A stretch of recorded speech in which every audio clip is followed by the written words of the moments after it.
दोस्तों, ये तो हुई पूरे जितने भी हड़प्पा सभ्यता है वहाँ के प्रमुख स्थल, और इनको आपको अच्छे से याद रखना है। अब कोई प्रॉब्लम की बात नहीं है यहाँ पे। मैं आपको एक एक स्थलों के बारे में पूरे वहाँ पर जाके सफर करा के दिखाऊंगा, ठीक है, ये सब ब्लैक बोर्ड के माध्यम से। तो मैंने आगे के डिस्कशन को अलग अलग चरणों में बांट के तैयार किया हुआ है ताकि आप लोग उसके अंदर डिटेल से उसको समझ पाए, ठीक है। तो देखते हैं इसके प्रमुख विशेषताएं या प्रमुख चरण। तो मैंने अलग अलग चरणों में उसको डिवाइड किया हुआ है। सबसे पहले हम लोग पूरी हड़प्पा सभ्यता में देखेंगे कि इसका भौतिक स्वरूप क्या है।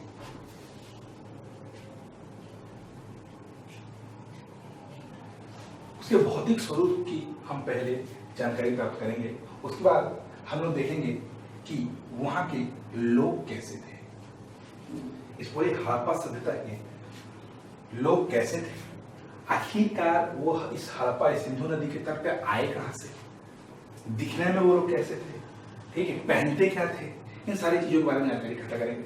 उसके बाद अपन चलेंगे उनके नगरीय सभ्यता की। अब जान रहे दोस्तों कि हड़प्पा की जो मुख्य जो सभ्यता है वो नगरीय सभ्यता थी, कोई ग्रामीण सभ्यता नहीं थी। नरेंद्र मोदी ने अभी हाल ही में स्वच्छता मिशन का आयोजन किया हुआ है। तो क्या है कि सबके घर में शौचालय होने की आवश्यकता है, ठीक है, और इस पे फोर्स किया जा रहा है कि सबके घर में शौचालय हो, ठीक है। लेकिन आपको ये जान के आश्चर्य होगा कि वैदिक सभ्यता के पहले, सबसे पहले चरण में जो हड़प्पा की सभ्यता थी, हर घर में एक शौचालय था। तो ये हमें इन सब इतिहास, इस हड़प्पा सभ्यता से बहुत कुछ सीखने की जरूरत है कि जब इतने पुराने लोग घर में शौचालय का निर्माण कर सकते तो हम क्यों नहीं, ठीक है। तो हड़प्पा सभ्यता में नगरीय सभ्यता थी, शहरी सभ्यता थी, तो ग्रामीण लोग नहीं रहते थे। यहाँ का जो मुख्य व्यवसाय कृषि के साथ साथ व्यापार भी था, ठीक है। नगरीय सभ्यता के बाद हम लोग जाएंगे सामाजिक व्यवस्था की ओर। फिर सामाजिक व्यवस्था की ओर हम लोग थोड़ा ध्यान देंगे। उसके बाद आर्थिक व्यवस्था,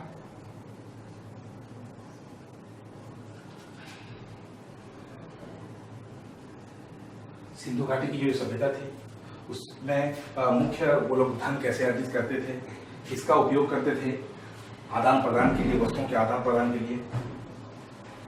आर्थिक सभ्यता के बाद हम लोग चलते हैं कला और संस्कृति की तरफ।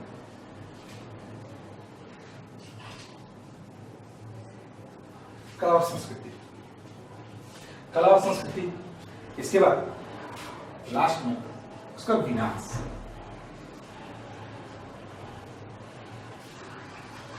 तो अगर आपको हड़प्पा सभ्यता के बारे में पूरी जानकारी चाहिए स्पष्ट रूप से, डिटेल से, तो आप ध्यानपूर्वक अलग अलग चरणों को जो मैं आपको बताने जा रहा हूं ध्यान से सुने, और उसको हो सके तो नोट्स भी तैयार कर लें उसका। भौतिक सभ्यता, वहाँ के लोग कैसे थे, कैसी नगरीय सभ्यता थी, समाज में कैसे उन लोगों की व्यवस्था थी, आर्थिक व्यवस्था में वो लोग क्या करते थे, कला संस्कृति उन लोग कैसी थी, विनाश, ये सब तो आजकल भी हमारे यहाँ कॉमन दिखाई पड़ते हैं। आजकल भी भारत में इस अगर भारत की जानकारी या फिर किसी भी देश की आपको जानकारी चाहिए रहती है, किसी भी स्थान की अगर आपको जानकारी चाहिए रहती है, तो ऐसे ही चरणों में कॉमन बांटा रहता है उसको। तो शुरू करते हैं भौतिक सभ्यता से। भौतिक सभ्यता के पहले आप लोगों को यहाँ का एक सार बता देना चाहूँगा। आपको याद रखना है कि कौन से नदी के किनारे कौन सा शहर बसा हुआ है, क्योंकि एग्जाम में ये एक बहुत इंपॉर्टेंट क्वेश्चन है कि कौन से नदी के किनारे कौन सा शहर बसा हुआ है और कौन से शहर में क्या क्या पाए जाते हैं। वो तो अभी मैं इसके थ्रू बता दूंगा। साथ ही साथ आपको ये भी बता दूंगा कि कौन सा नदी के किनारे कौन सा शहर बसा हुआ है। एक बार फिर से इसको रिपीट करने की भी कोशिश कर लेते हैं, ठीक है दोस्तों। तो देखते हैं भौतिक स्वरूप में, अगर सुतको गैंडोर से लेके दाइमाबाद इस टाइप से, और अगर ऐसे मिला दिया जाए इसको मांडा के साथ, ये तो इसी में आता है। तो दोस्तों ये जो पूरी सभ्यता है वह एक त्रिभुज के समान दिखाई देती है। देखिए तो ध्यान से, ये सुतको गैंडोर, दाइमाबाद और मांडा। इन तीनों जगहों के बीच में ही पूरी सभ्यता पनप रही है, सिंधु नदी के बीच में। और इसीलिए एग्जाम में एक कॉमन क्वेश्चन पूछते हैं कि सिंधु सभ्यता का आकार कैसा था। तो सिंधु सभ्यता का आकार आप देख रहे हैं, ये त्रिभुजाकार था, त्रिभुज के समान। और जितनी भी सभ्यताएं इसके अंदर है, कोई भी जो शहर, जितने भी जगह पाए गए हैं इस हड़प्पा सभ्यता के अंदर में, वो इस त्रिभुज के बीच में ही पाए गए हैं। और एक बार फिर से आपको बता देना चाहूंगा कि अभी तक हड़प्पा सभ्यता के अंदर में 3% क्षेत्र की खुदाई हुई है। 97% का क्षेत्र जो है अभी से खुदाई होना बाकी है। तो इस जितने भी हम लोगों ने ये जानकारी प्राप्त की है, वो इस 3% क्षेत्र के अंदर में प्राप्त की है। तो चलिए देखते हैं कि कौन से शहर के किनारे कौन सी नदी है। ये भौतिक स्वरूप से हम लोगों को पता जाती है। तो यहाँ पे आप देख सकते हैं, सबसे पहले हमारा जो सबसे मुख्य शहर है वो है हड़प्पा। ये जो हड़प्पा शहर बसा हुआ है, ये यहाँ है।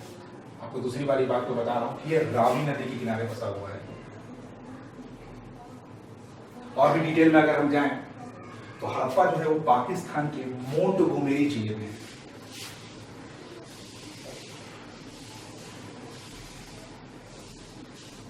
मोंटगोमेरी जिला है, जो सिंध प्रांत के अंदर पाया जाता है।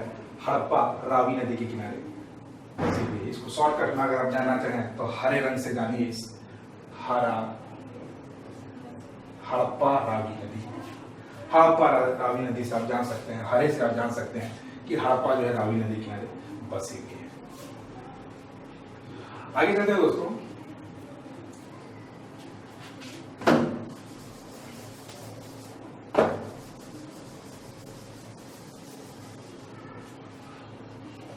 उसका चलते हैं मोहनजोदड़ो। यहाँ देख सकते हैं आप, ये सिंधु नदी यहाँ से बहती हुई नीचे अरब सागर में मिल रही है। और यहाँ सबसे पहला जो स्थल हम लोग को मिला है वो है सिंधु नदी के किनारे मोहनजोदड़ो। और यह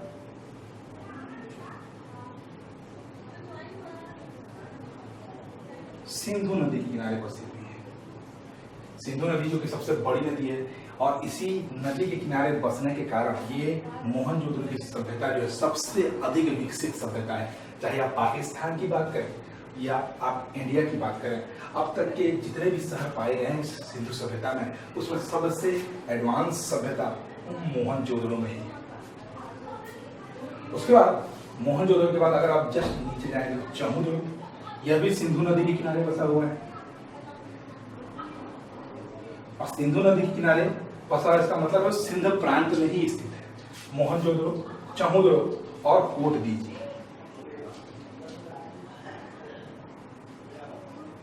ये तीनों जो नगर है वो सिंधु नदी के किनारे बसे हुए हैं। एक और जगह है बालाकोट, ये सिंधु नदी के किनारे माना जाता है, लेकिन ये इसका जो मेन लोकेशन है थोड़ा इधर है, सिंधु नदी के जस्ट किनारे में है।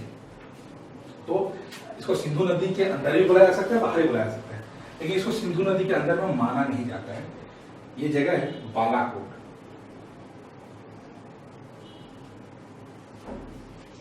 तो मेन मोहनजोदड़ो, चमूदड़ो और कोटदीजी ये सिंधु नदी के किनारे बसे हुए हैं। बालाकोट, उसके बाद देखा जाए तो यहाँ पे सुत्को गेंडो, ये मकरान जिला है, जैसे कि बता चुका हूं आपको, मकरान। और यहाँ पे दास्क नदी बहती है, दास्क।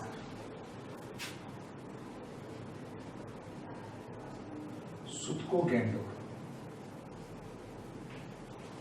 आपको बताना चाहूंगा दोस्तों कि सुत्को गेंडो जो है यह घोड़े की अस्थि के कारण फेमस है। इस सभ्यता में घोड़े के अवशेष अगर कहीं पाए गए हैं तो यहाँ पे पाए गए, सुत्को गेंडो में पाए जाते हैं। क्यों यहाँ के घोड़े के अवशेष पाए गए? इससे हम लोग एक नतीजे पे पहुंच सकते हैं कि यहाँ से बहुत सारे व्यापार किया करते थे सिंधुवासी, और यहाँ से मेसोपोटामिया, चाइना, इधर से चाइना, मेसोपोटामिया, अलग अलग जगहों पे यहाँ एक मुख्य बंदरगाह है। तो घोड़ों के माध्यम से शायद लोग व्यापार करते होंगे, इसी के कारण यहाँ पे घोड़े के अवशेष पाए गए हैं। बाकी जगह पे कहीं भी घोड़े के अवशेष हम लोग को पाए नहीं गए हैं। तो अगर इस जगह की बात की जाए तो उन लोगों के लिए घोड़ा कोई बड़ा चीज नहीं था, लेकिन बाकी अगर नगरों की बात की जाए तो उन्होंने कई कई जगहों पे घोड़े पाए नहीं गए हैं, शायद उन्होंने घोड़ा देखा नहीं होगा, या फिर यहाँ घोड़े रहते ही नहीं होंगे। मुख्यतः यहाँ घोड़ा का एक अवशेष पाया गया है, घोड़े की अस्थि यहाँ पे, और ये याद रखिए जगह है सुत्को गेंडोर। बहुत सारे एग्जाम में क्वेश्चन पूछे गए हैं कि घोड़े की अस्थियां कहाँ पाई गई हैं, सुत्को गेंडोर पर पाई गई है। ठीक है दोस्तों, उस पर आगे चलते हैं। ये तो हो गई पाकिस्तान की बात है। भारत की ओर आते हैं तो मांडा, एक बार फिर से बताना चाहूंगा, मांडा सबसे उत्तरी सीमा पर स्थित है, चिनाब नदी के किनारे, जम्मू कश्मीर के अखनूर जिले में है। नीचे जाते हैं तो सतलज नदी के किनारे रोपड़ बसा हुआ है, रोपड़ पंजाब, सतलज नदी के किनारे। आलमगीरपुर, जो कि यहाँ पे आपको याद रखना है आलमगीरपुर, ये भी बहुत इंपॉर्टेंट क्वेश्चन है।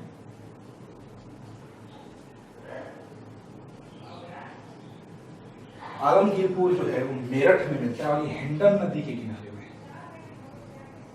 हिंडन एक नदी है, बहुत ही छोटी सी नदी है जो उत्तर प्रदेश में बहती है, और इस हिंडन नदी के किनारे आलमगीरपुर पाया गया है। ये भी हड़प्पा सभ्यता के अंतर्गत माना जाता है और सबसे पूर्वी सीमा पर आता है। सबसे नीचे अगर जाएंगे हम, दाइमाबाद,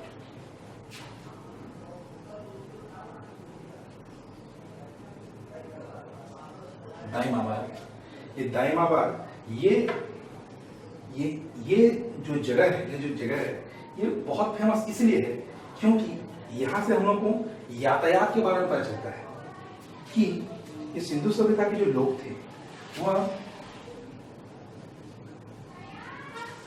गाय या बैलगाड़ी का यूज किया करते थे। गाय या बैलगाड़ी का यूज किया करते थे क्योंकि यहाँ पे तांबे की बनी हुई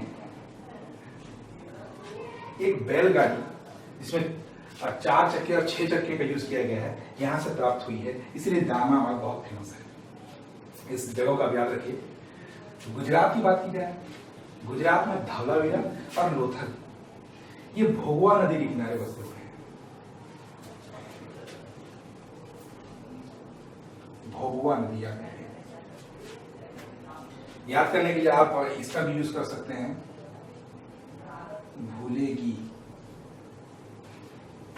भूलेगी एक कॉमन वर्ड है। भू से आप याद रखिए भोगवा, ला से लोथल और घी से गुजरात। इन सब चीजों से आप याद रख सकते हैं भूलेगी से कि लोथल, और लोथल के जस्ट बगल में धौलावीरा है, और ये दोनों जो है वह भोगवा नदी के किनारे बसे हुए हैं। उसके जस्ट नीचे जाएंगे तो रंगपुर है। रंगपुर कोई बड़ी जगह नहीं है, बहुत ही छोटी सी, यहाँ पे हम लोग को कच्ची ईंटें पाई गई हैं यहाँ पे रंगपुर। और रंगपुर जो है मादर नदी के किनारे, रंगपुर मादर नदी के किनारे गुजरात में बसा हुआ है रंगपुर। आगे रहते हैं दोस्तों, राजस्थान चलते हैं। राजस्थान में ये जो जगह है हनुमानगढ़ तहसील, कालीबंगन,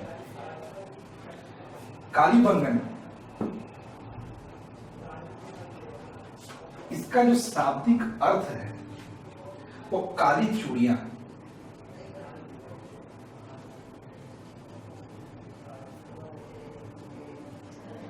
काली चूड़ियों को ही कालीबंगन कहते हैं। ये कालीबंगन राजस्थान के हनुमानगढ़ में है और घग्गर नदी के किनारे बसा हुआ है। घग्गर नदी यहां से, अगर आपको कालीबंगन के बारे में याद करना है तो आप रामायण काल का आप अशोक वाटिका वाला सीन याद कर सकते हैं। जब अशोक वाटिका में रावण ने सीता माता का हरण किया हुआ था, तो अशोक वाटिका में सीता माता रहा करती थी, और भगवान श्री राम जो थे उन्होंने हनुमान को भेजा हुआ था एक अंगूठी पहुंचाने के लिए। तो जब हनुमान वहां गए थे तो उनको सीता माता कहीं दिखाई नहीं दे रही थी। तो चूड़ियों के खनखन से उन्हें पता चला कि सीता माता उस जंगल के अंदर में, उस छोटी सी वाटिका जहां बहुत सारे पेड़ थे उसके अंदर में दिखाई दी। चूड़ियों के खनखन की आवाज से हनुमान जी को पता चला कि सीता माता है। उस समय सीता माता वहां पे एक मटके में पानी भरने का काम कर रही थी। तो इस सीन को आप याद रखिए, और इस सीन के थ्रू अब मैं बताता हूं कि आपको कालीबंगन, हनुमानगढ़ और घग्गर को कैसे याद करना है। कालीबंगन, काली चूड़ियां जिनकी खन खन की आवाज सुन के हनुमान जी को पता चला कि सीता माता यहाँ है। सीता माता वहां पे घड़े से पानी भर रही थी। घग्गर, इसका शाब्दिक अर्थ ही होता है घड़ा, घड़ा घग्गर को ही बोला जाता है। और हनुमान जी, तो हनुमान जी से आप हनुमानगढ़ याद कर सकते हैं। तो बहुत ही सिंपल है, कालीबंगन को याद करने के लिए आप इस दृश्य को अपने दिमाग में बिठा लीजिए। दोस्तों उसके बाद ये तो सारे स्थल हो गए। इन सारे स्थलों के अलावा और भी बहुत सारे छोटे छोटे स्थल हैं, परंतु एग्जाम पॉइंट ऑफ व्यू से ये जो स्थल है वो बहुत इंपॉर्टेंट है। तो अब देखते हैं अलग अलग चरणों के हिसाब से। मैंने आपको भौतिक स्वरूप पर भी दिखाया कि कहां से लेके कहां तक फैला हुआ है। यह सुतको गैंडोर से लेके आलमगीर उत्तर प्रदेश से और मांडा से लेके दाइमाबाद महाराष्ट्र के अहमदनगर तक फैला हुआ है। और इसकी जो पूरी आकृति है वह एक त्रिभुज की समान है। ये बहुत इंपॉर्टेंट क्वेश्चन है। भौतिकी के अंतर्गत आप इस स्वरूप का, इसके बारे में मैंने आपको जो बताया उसको बस आपको याद रखना है कि कहां से कहां तक इसका विस्तार है और साथ ही साथ इसकी आकृति कैसे है। साथ ही साथ आप ये भी याद रखिए डेट कि कब इसका काल निर्धारण किया जाता है और उस समय कौन कौन से अलग अलग सभ्यताएं जो है यहाँ विकसित की गई थी। भौतिकी के बाद अब देखते हैं लोग।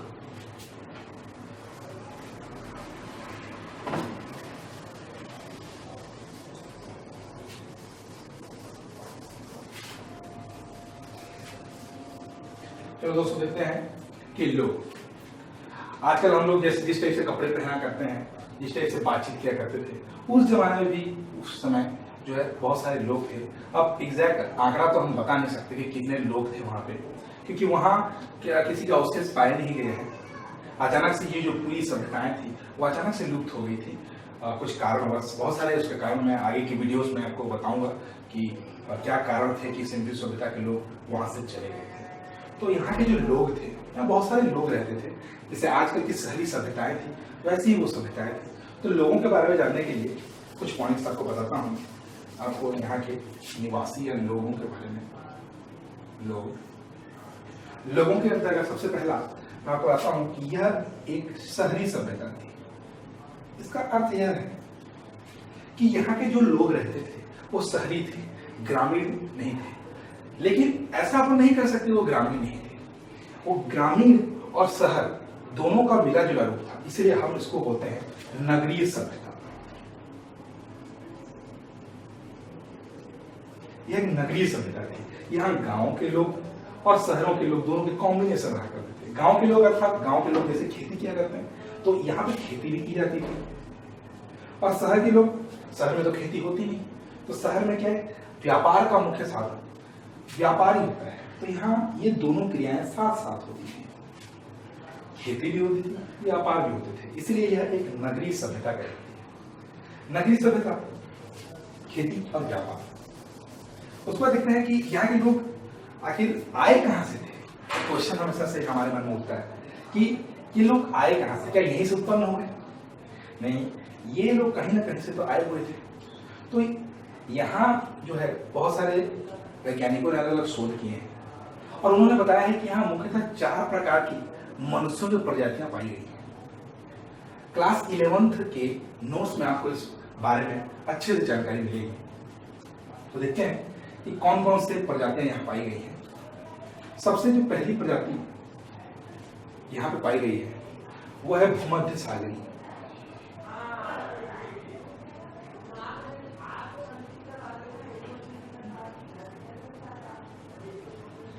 ध्यान दीजिए दोस्तों, ये भूमध्य सागरी है। यहाँ पाए जाने वाले ज्यादातर निवासियों में सबसे ज्यादा और सबसे प्रमुख भूमध्य सागरी है, वो सबसे ज्यादा पाए गए यहाँ पे। इसके अलावा और भी 3 प्रजातियां जो यहाँ पाई गई हैं। प्रोटो ऑस्ट्रेलियाई,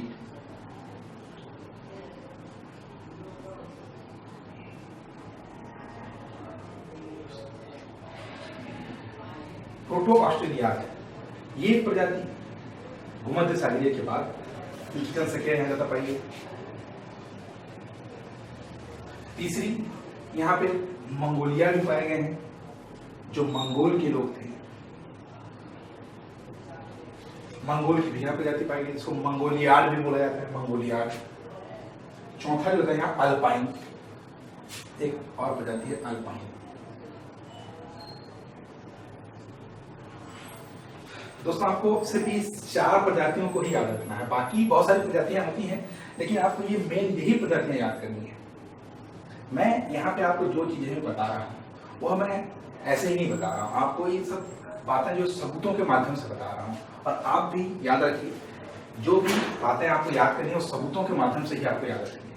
यहाँ जो जो भी चीजें प्राप्त हुई हैं वो हमारे सबूत हैं, और उसके आधार पर ही यह जो है पूरा जो है अध्ययन किया जा रहा है। ठीक है, तो यहाँ मुख्यतः 4 प्रकार की प्रजातियां इंसानों की पाई गई हैं। भूमध्य सागरीय प्रजाति, प्रोटो ऑस्ट्रेलिया प्रजाति, मंगोलिया और अल्पाइन। इसके अलावा कोई भी प्रजाति नहीं पाई गई है। तो एग्जाम में अगर आपको पूछा जाए कि कौन कौन सी प्रजातियां पाई गई हैं, तो अगर इन 4 के अलावा कोई अगर हो दूसरा तो उसको बिल्कुल भी टिक नहीं लगेगी।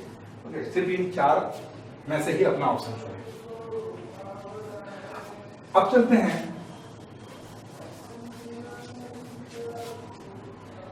ये तो पता चल गया कि ये लोग आए कहां से थे। अब देखते हैं कि ये लोग पहनते क्या थे। अभी हाल ही में ऋतिक रोशन की मूवी आई हुई है मोहनजोदारो, उसमें अच्छे से बताया गया है कि ये लोग किस टाइप से कपड़े पहना करते थे। कपड़ों में ये लोग ज्यादातर जो है ऊनी कपड़े, सूती कपड़े का प्रयोग किया करते थे। और इन लोगों में मुख्य रूप से कपास, ये बहुत ही ज्यादा इंपॉर्टेंट है, क्योंकि कपास की जो मेन खेती जो है जो शुरू हुई है वह सिंधु सभ्यता से ही प्रारंभ हुई है। सिंधु सभ्यता में कपास, इसको बोला जाता है कपास। इसी को अगर देखा जाए तो ग्रीक देशवासी, उनकी अगर सभ्यताओं में इसी कपास को सिंडन भी कहा जाता है। ये क्वेश्चन एक बार आईएएस में पूछा जा चुका है दोस्तों, सिंडन याद रखिए, सिंडन भी बोला जाता है, इस कपास को सिंडन भी बोला जाता है। तो ऊनी सूती कपास, इसी वस्त्रों का वो लोग यूज किया करते थे।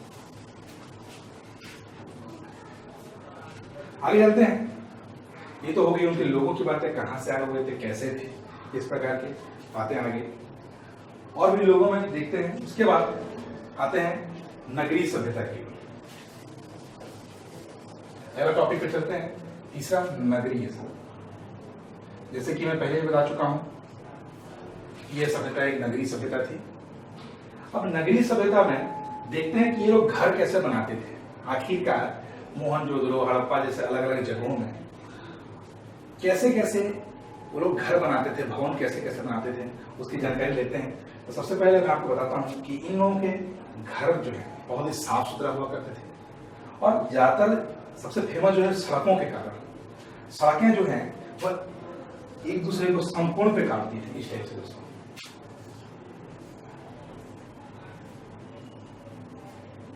इसकी संरचना जो है एक ग्रिड टाइप से है। आप इस टाइप से अगर बोला जाए, सड़कें इस टाइप से नहीं हुआ करती थी, सड़कें कभी भी टेढ़ी मेढ़ी नहीं थी, सड़कें हमेशा सीधी हुआ करती थी। और इस पद्धति को हम लोग आज के जमाने में कहते हैं ग्रिड पद्धति। ग्रिड पद्धति। तो इन लोगों की जो मुख्य सड़कें जो बनी है वो ग्रिड पद्धति के माध्यम से ही बनी है। भवन निर्माण,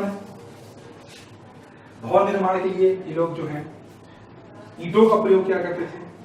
ईंटों में दोनों प्रकार की ईंटों का प्रयोग किया करते थे, कच्ची और पक्की।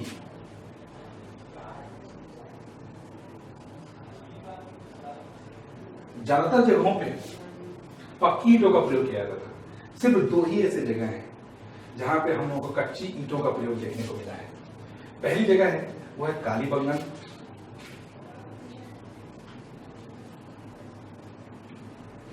और जो दूसरी जगह जहां पर कच्ची ईंटों का प्रयोग किया गया वो है गुजरात के रंगपुर में। और इन दोनों जगहों के अलावा कहीं भी कच्ची मिट्टी के अवशेष हम लोग को नहीं पाए गए हैं। याद रखिए, क्वेश्चन बहुत इंपॉर्टेंट है कि कच्ची मिट्टी का प्रयोग कहां कहां देखने को मिलता है। तो सिर्फ कालीबंगन और रंगपुर में ही, और बाकी सारी जगहों पर हम लोग को पक्की ईंटों का प्रयोग ही देखने को मिलता है। और कौन कौन से विशेषताएं थी कि नगरों में, तो नगरों में इन्होंने पूरे नगर को दो भागों में बांटा है। अगर मैं मोहनजोदड़ो की बात करूं या हड़प्पा की भी बात करूं या किसी भी अन्य नगर की भी बात करूं अगर, तो पूरा नगर दो भागों में विभक्त था।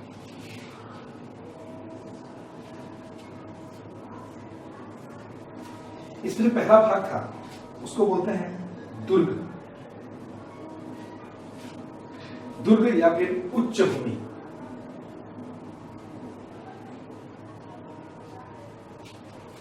इसके अलावा जो दूसरा पार्ट था वो है निम्न भूमि।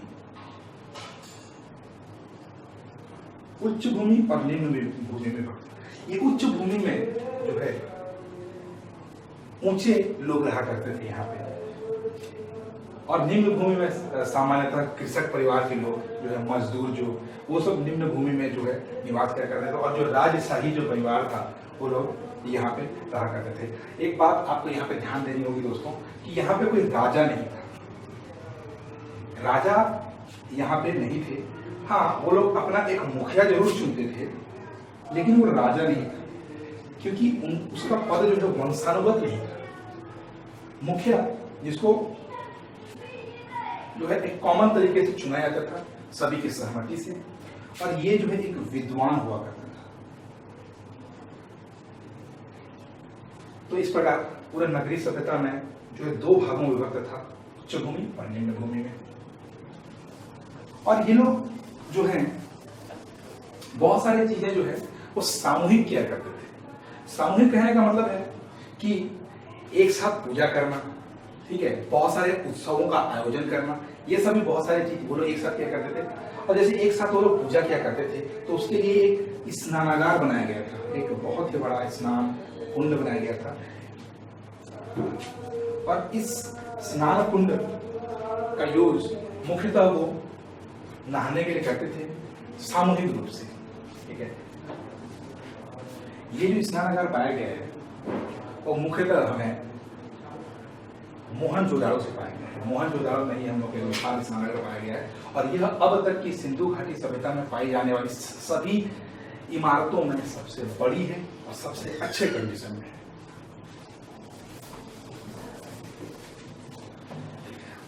ये तो हो गई दोस्तों नगरीय सभ्यता की बातें।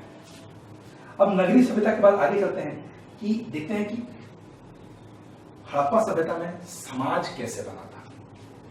आजकल हम जानते हैं कि समाज अलग अलग भागों में विभक्त है। अगर मैं सामाजिक व्यवस्था की बात करूं, हमारे पास अभी बहुत सारे धर्म हैं, हिंदू मुस्लिम सिख ईसाई। उस समय में न हिंदू मुस्लिम इस टाइप से कुछ नहीं हुआ करते थे। समाज जो है उस समय चार भागों में विभक्त था।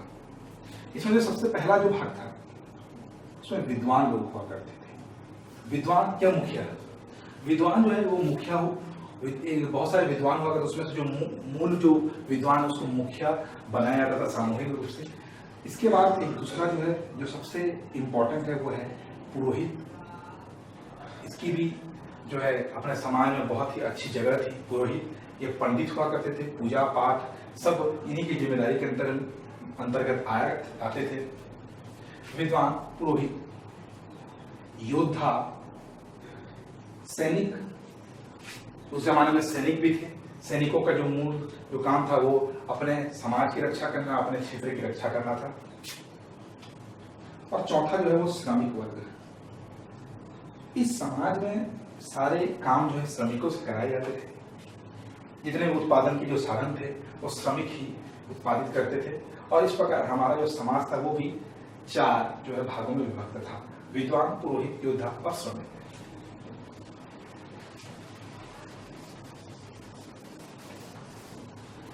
अब देखते हैं सामाजिक व्यवस्था के बाद। अब चलते हैं हम लोग आर्थिक व्यवस्था की। इनकी अर्थव्यवस्था तो कुछ थी नहीं। हाँ, आर्थिक व्यवस्था में इन लोगों का जो मुख्य व्यापार था वह था व्यापार। कृषि भी क्या करते थे वो लोग, लेकिन मुख्य रूप से इनकी जो आमदनी, इनकी निर्भरता मुख्य रूप से व्यापार पर निर्भर थी। और व्यापार में वो बहुत सारे वस्तुओं का यूज किया करते थे। उस समय कोई सिक्के का प्रचलन था नहीं, तो वस्तु विनिमय के माध्यम से ही वो लोग एक दूसरे से वस्तुओं को आदान प्रदान करते थे। वस्तु विनिमय ही एक माध्यम था जिसके थ्रू वह एक दूसरे से सामान का आदान प्रदान करके खरीदारी किया करते थे। कोई सिक्के नहीं थे उस समय में।